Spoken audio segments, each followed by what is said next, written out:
Қайырлы күн баршаңызға, менің каналыма қош келдіңіздер. Бүгін сіздермен өте дәмді әрі ерекше болып шығатын бауырсақ рецептімен бөлісетін боламыз. Ең алдымен таза ыдысымызға жылы су құямыз. Міндетті түрде салқын болмауы қажет, сүті де жылы болу қажет, және де қант саламыз. Келесі кезекте ұнымызды елгезектен өткіземіз. Кішкене аштыққа салып, бетін жауып 10-15 минутқа қоямыз. Себебі аштықның жұмыс жасайтынын тексеріп көреміз.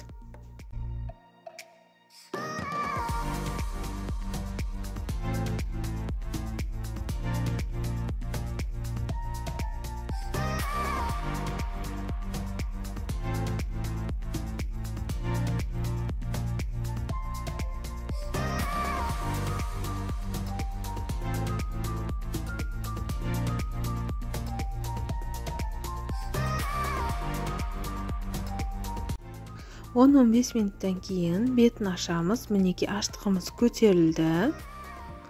Енді үлкендеу ыдысымызға дайын массамызды құйып, бауырсақ илейтін боламыз. Ұнды міндетті түрде елгезектен өткіземіз. Дәм тұзы бойынша кішкене тұз саламыз.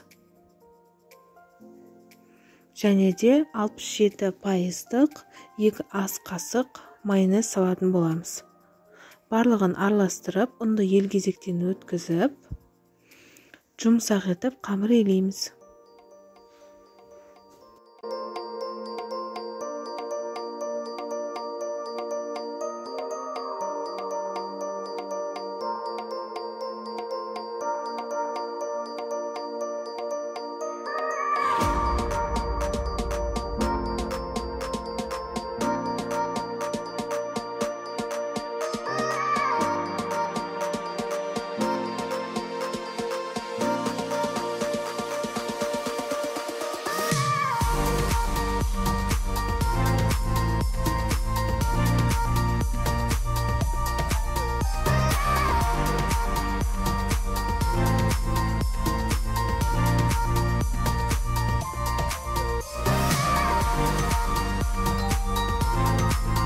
Қамырымыз қолымызға жабыспас үшін кішкене сұйық май құйып илейтін боламыз.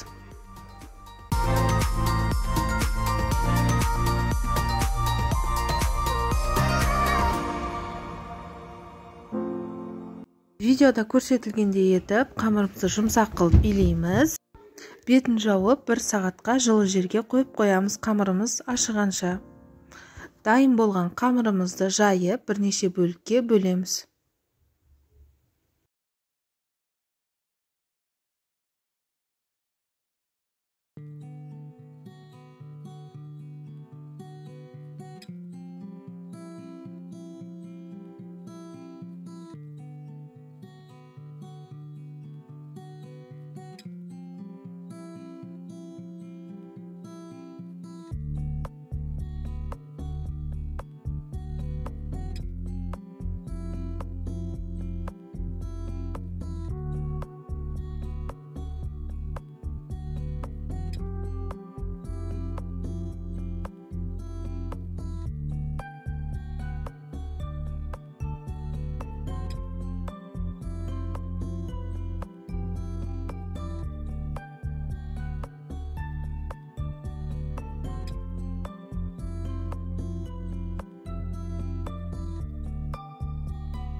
Кесілген қамырымызды қызып тұрған табамызда пісіріп аламыз.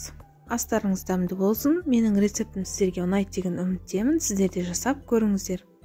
Келесі кездескенше.